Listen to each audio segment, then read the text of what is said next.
जय हिंद। मार्केट थोड़ा सा स्टेबल वगैरह हुआ, बट लोगों को ये डाउट आ रहा है ये स्टॉक बहुत सस्ते रेट में मिल रहा है भाई, 300-400 से टूट कर अभी 200 के आसपास आया है, क्या मैं इसको ऐड कर लूं? यार अंबानी की कंपनी है, क्या इसको ऐड करूं नहीं करूं? कोई प्रॉब्लम नहीं है, डाउट सॉल्व कर देते हैं।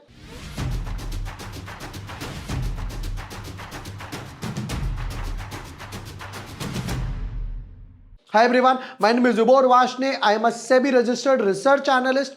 आज के वीडियो में एक जो हम लोगों ने नई सीरीज शुरू करी है, आज द ऑडियंस, ऑडियंस पोल, जो भी आप लोग बोलना चाहो, राइट, उसमें जो स्टॉक आप बोलते हो जिस पे सबसे ज्यादा लाइक होते हैं उस पर हम लोग यहाँ पर एक केस स्टडी वगैरह बनाते हैं। तो आज का जो स्टॉक पिक किया है, कौन सा स्टॉक है भाई? अंबानी जाप की तो बहुत सारी कंपनी है, देखते हैं कौन सी वो कंपनी है और क्या इसका फ्यूचर ऑप्टिमिस्टिक है या नहीं। But yes, before moving ahead, अगर अभी तक आपने चैनल सब्सक्राइब नहीं किया है या फर्स्ट टाइम मेरा वीडियो देख रहे हो तो यहां पे मैंने टैक्स हार्वेस्टिंग के बारे में भी बताया था। फिर उसके बाद यूनिमेक एरोस्पेस, जो आप लोगों ने बोला कि भाई किस तरीके से ट्रेड करना है, वो भी मैंने यहां पर बताया। सीडीएसएल बीएससी, भाई साहब BSc dot to dot analysis देकर गया। यहां पर मैंने एक स्ट्रैटेजी भी डाली है प्राइस एक्शन और स्विंग ट्रेडिंग से रिलेटेड, आप ये भी चेक कर सकते हो। यूनिमेक एरोस्पेस की बात करें तो यहां पर क्या क्या कमेंट्स आए हैं आपके सामने लाइव पढ़कर बताऊंगा, ताकि एक ट्रांसपेरेंसी रहे हमारे बीच में।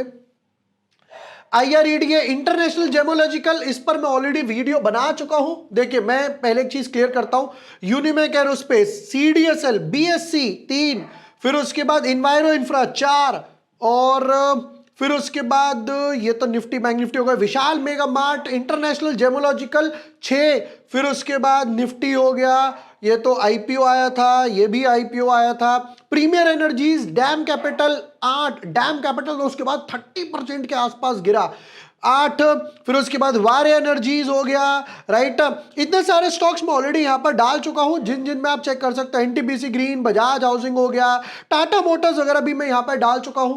तो जो स्टॉक्स मैं ऑलरेडी डाल चुका हूं, दोबारा से 2-2 दिन 3 दिन बाद, यार देखो उनका वीडियो बनाने का फायदा नहीं है, आप एक बार चैनल को स्क्रॉल वगैरह कर सकते हो। फिर उसके बाद KRN, ओला हो गया, क्वाड्रेटिक फ्यूचर हो गया, VBL जियो, इस पर 16 लाइक आए, जियो दोबारा से आ गया, इस पर अब की बार 8 लाइक आए, और इंटरनेशनल ऑलरेडी हम लोग बना चुके हैं, राइट। RVNL, KRN हीट, तो KRN हीट 2-3 बार आ रहा है, इस पर ये भी एक आधा बार हम लोगों को वारे रिन्यूअल आया, हम लोगों ने वारे एनर्जीज पर बनाई है। CDSL BSC की बात करें तो ये मैंने वीडियो डाला था 3-4 दिन पहले। देखिए मैंने यहां पर 2 लाइन मार्क करे थे, 4256 और 3986 के आसपास मैंने यहां पर 2 लाइन मार्क करे थे। रियलिटी में हुआ क्या, अब जरा वो देखना। यहां पर लाइन मार्क करा था इतना सा, जस्ट एन इंच के बराबर मेरा टारगेट वगैरह रह गया, एंड प्रोबेबली आ जाएगा, राइट। सिर्फ 30-40 पॉइंट के आसपास से मेरा टारगेट रह गया है। I am little bit optimistic कि हाँ मेरे हिसाब से ये मेरा टारगेट आ जाना चाहिए, बट चलो कोई नहीं। अब इस वीडियो पर और कौन से कमेंट्स है, इस वीडियो पर भी देख लेते हैं फटाफट से। 394 कमेंट्स, बाप रे। चलिए, टाटा मोटर्स, जोमैटो, और टाटा मोटर्स पर हम ऑलरेडी बना चुके हैं, दोबारा से जियो आया, फिर उसके बाद टाटा मोटर्स हटाते हैं, वरुण बेवरेज दोबारा से आया, वरुण बेवरेज, जियो, यूनिमेक एरोस्पेस हम बना चुके हैं, जियो VBL, फिर जियो। तो डिमांड जिन जिन स्टॉक्स की आ रही है वो है वरुण बेवरेजेस, जियो, और एक था कौन सा आपका IREDA, RVNL, VBL, जियो, 3-4 स्टॉक्स हैं जो बार बार आ रहे हैं। आज हम जियो का एनालिसिस कर लेते हैं, अंबानी की कंपनी हो गई, फिर उसके बाद हम लोग नेक्स्ट वीडियो आपके लिए VBL के साथ बना देंगे। चलिए इसको हटाते हैं। जियो हुआ क्या है, पहले तो जरा चार्ट का कच्चा चिट्ठा समझना शुरू करते हैं। ये रिलायंस से निकल के निकला था बाहर, यहां से थोड़ा सा नीचे गिरा, स्टेबल हुआ, थोड़ा सा रेंज बाउंड हुआ, और वहां से नॉन स्टॉप 380-400 के आसपास एक non stop means non stop rally यहां पर आई थी, ठीक है।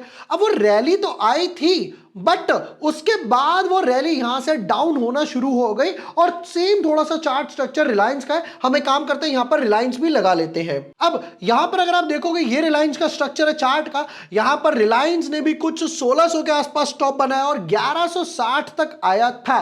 कब टॉप बनाया? जुलाई 2024 में।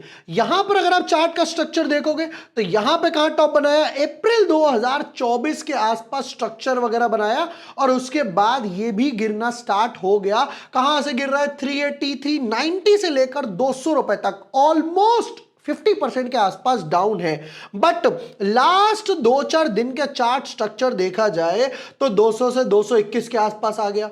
और वहां पर अगर पेट्रोल की बात करी जाए यानी कि रिलायंस मेन कंपनी की बात करी जाए तो यहां पर भी 1160 से लेकर 1250 के आसपास आ गया। इनसाइड बार ब्रेकआउट वगैरह भी इसने दिया है। ठीक है, अब इसकी तरफ चलते हैं कि पहला क्वेश्चन तो है ये गिर क्यों रहा है, इसके फंडामेंटल्स में कुछ चेंज आया है या नहीं आया है, और ये वापस से वहां पर आकर खड़ा हो गया जहां पर ये लिस्ट हुआ था। ये देखिएगा, ये वो इसका लिस्टिंग कैंडल के आसपास का लो, फिर दोबारा से, और ध्यान से देखोगे तो तीसरी बार उस 203 तक ये लेवल, ये 200 से बाउंस हुआ, सेम एग्जैक्टली सेम लेवल से बाउंस हो रहा है। अब क्यों गिर रहा है पहले वो समझते हैं। पहले स्टार्ट करते हैं इसके फंडामेंटल्स के साथ, सेल्स, प्रमोटर होल्डिंग्स और क्या बोलते हैं। देखो पहली बात तो इसका पी रेशियो देखना समझना शुरू करते हैं। फाइनेंस की कंपनी है तो पी रेशियो के कंपैरिजन मल्टीपल देखा जाए, इसका मार्क कर देते हैं रेड में। जियो का पी रेशियो है 87 का, बाकी बजाज 32, बजाज फिनसर्व 34, बजाज होल्डिंग 17, चोलामंडलम 30, श्रीराम 14, मुथूट 18, ये आधे के से भी कम पे ट्रेड कर रहा है। मैं इसका आधा भी कर दूंगा तो भी 42, 43 के आसपास जाएगा, 45 के आसपास जाएगा। आप ध्यान से देखोगे सब इससे कम पे ट्रेड कर रहे हैं, मतलब ये थोड़ा सा ओवर वैल्यू था। बट ये 87 तो अब है, ये 87 अब है। सोचो जब 300 के आसपास, 350 के आसपास रहा होगा तो और कितना होगा। और चलते इसके जरा क्वार्टर रिजल्ट्स पे नजर मारते हैं।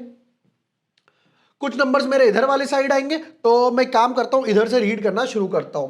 सेल्स 400, 600, 414 बिल्कुल सेम, 418, 418 जीरो ग्रोथ, फिर वापस एक क्वार्टर में 694 और 438। अब यहां पे गौर करने वाली बात क्या है, सितंबर 2023, सितंबर 2024, सिर्फ सितंबर में सेल्स बढ़ रही है, बाकी टाइम में 400, 400, 400, 400 के आसपास ही चल रही है, कभी एक बार भी 500 नहीं गई। प्रॉफिट की बात करें 332, 668 बढ़ा क्योंकि सितंबर था, 294, 311, 313, 295। अब की बार यहां पर सेल्स बढ़ी थी कुछ एक 10-20 करोड़ के आसपास, प्रॉफिट गिर गया। प्रॉफिट क्या आ रहा है, प्रॉफिट गिर गया। सिर्फ सितंबर क्वार्टर में लग रहा है बढ़ रहा है, बाकी टाइम में ये नहीं बढ़ पा रहा। बट मोस्ट इंपॉर्टेंट क्या है वो भी समझना, सितंबर क्वार्टर में भी जो बढ़ रहा है, अदर इनकम 218, अदर इनकम 226। अगर मैं यहां से माइनस भी कर देता हूं, देखो ये 70 है और अगर मैं मान लेता हूं ये 70 होता एक ऑन एन एवरेज तो ये 150 होता। 689 में से मैं 150 हटा भी देता हूं तो भी ये कहीं 530 राउंड ऑफ में कर लेते हैं, 500 के आसपास जाने वाली है। तब भी ये सिर्फ सितंबर के आसपास बढ़ रही है, बाकी टाइम में नहीं बढ़ रही। चलिए वापस आते हैं इसके बाद सेल्स के बाद हम लोगों ने सेल्स के एक अनइवन ग्राफ तो यहां पर देख लिया और कुछ होल्डिंग्स वगैरह नोटिस करते हैं कि भाई इनकी होल्डिंग्स वगैरह में क्या चेंज आ रहा है।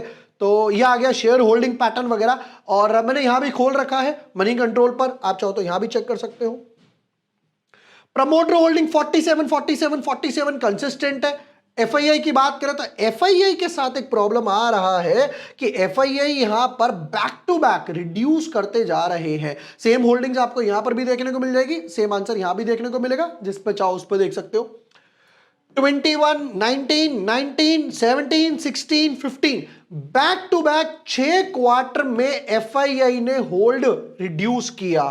डीआईए की बात करें 13, 12, 12.5, 11.5, 11.5, 12.5 वापस से बढ़ाया, बट लास्ट 4-5 बार रिड्यूस करने के बाद अब प्रॉब्लम क्या हो रही है ये देखो।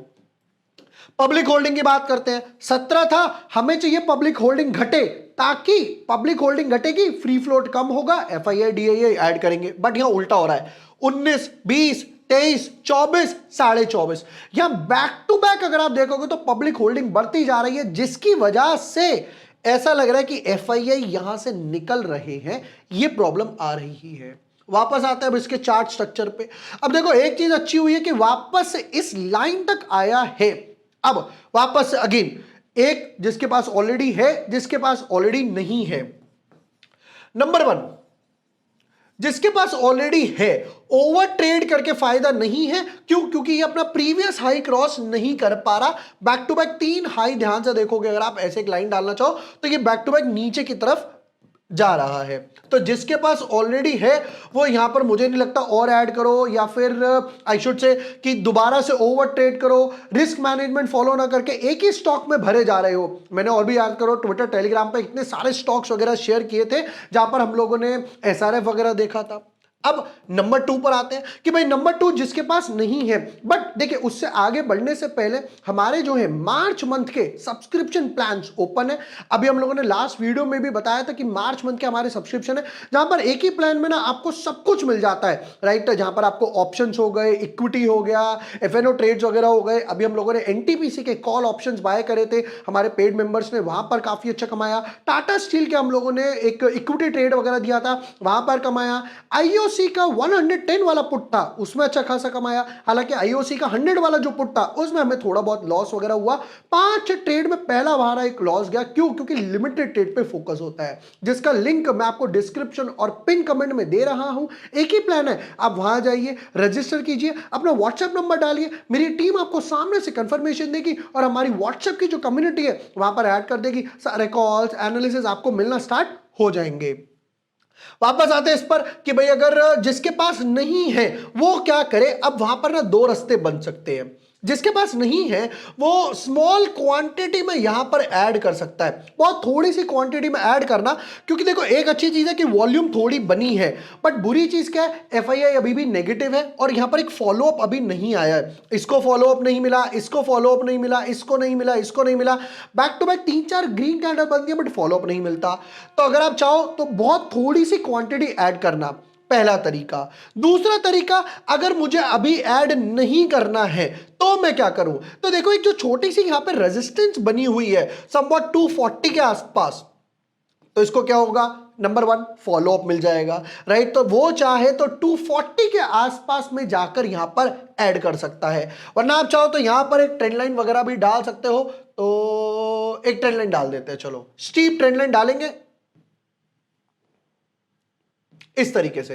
तो यहां पर क्या हुआ, मेरा ये पॉइंट कवर हो गया, ये पॉइंट कवर हो गया। यानी कि यहां से जैसे ही ये ट्रेंड लाइन ब्रेक होती है मुझे समझ आ गया कि अब जो डाउन ट्रेंड था वो थोड़ा सा रिड्यूस हो रहा है और अब यहां से वापस से एक मोमेंटम या फॉलोअप आना शुरू हो रहा है। ये हो गया हमारे जियो के एनालिसिस उनके लिए कि भाई जिनके पास ऑलरेडी है ओवर ट्रेड मत करो, नहीं है थोड़ा सा ऐड कर लो, ये ट्रेंड लाइन जब ब्रेक हो जाए उसके ऊपर कर सकते हो। बाकी जो भी स्टॉक आपने यहां पर बताए हैं उस पर डेफिनेटली मैं वीडियो बनाने वाला हूं। कोई और भी स्टॉक है जिस पे आपको एनालिसिस चाहिए, इस तरीके की क्विक केस स्टडीज वगैरह चाहिए, जैसे एनटीपीसी ग्रीन में बताया था, बजाज हाउसिंग, फिर उसके बाद वारे एनर्जीज बताया था, Premier Energies, Dam Capital, Tata Motors, Vishal Mega Mart, in number of videos, comment section में उस स्टॉक का नाम कमेंट कर सकते हो जिसको सबसे ज्यादा लाइक मिलेंगे फेयर ट्रांसपेरेंसी के साथ, उस पर मैं आपको एक केस स्टडी बनाकर देने वाला हूं। एंड यस, जैसा मैंने हमारे मार्च मंथ के सब्सक्रिप्शन के बारे में बताया, एक ही प्लान है सारे प्लान्स, सारे सेगमेंट्स वगैरह के लिए, options, Nifty, bank Nifty, pair trade, stock options, intraday, cash, swing trades, जिसका लिंक डिस्क्रिप्शन और पिन कमेंट में। अभी जाइए, रजिस्टर कीजिए and be a part of our community. Video पसंद आया हो share with your friends, like and subscribe. Thank you for watching the video. Lots of love.